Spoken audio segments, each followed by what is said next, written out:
The engines on Sodor had her very much in their thoughts.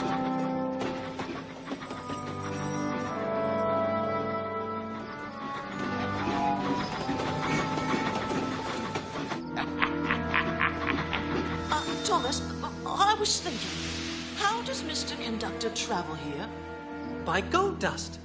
But if there's a lost engine, maybe there's a lost railway, too. Mr. Conductor's railway. The journey gets bumpier and bumpier. That's what Mr. Conductor told me. Oh, he talked about buffers in his sleep. Buffers are at the end of a railway. I think that's how he travels here, on a secret railway. Belonging to the lost engine. Percy, you are clever. Ooh, my wheels are suddenly feeling very wobbly. I think Diesel's around here. I'm sorry, you two. Diesel heard every word you said. Oh, no. I'm going after him to see what he does next. You'd better carry on and get the mail delivered. Oh, you're very brave, Toby. Oh, Diesel won't bother with an old engine like me. He thinks I'm really useless. I'm working on the railway all the livelong day.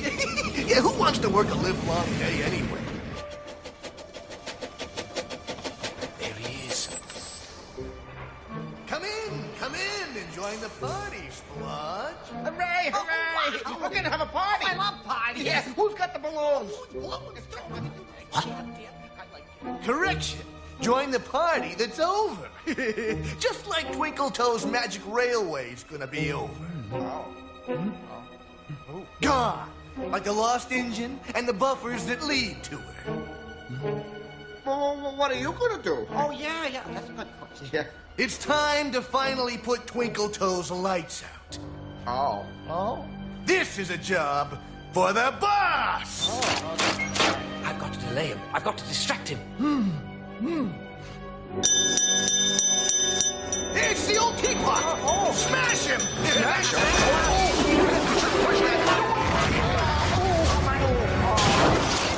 Pinky, get back here! Pinky, don't make me come up here. I hate it when you do this. Good show.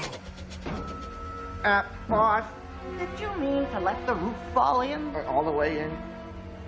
I always mean what I do. You rattle traps.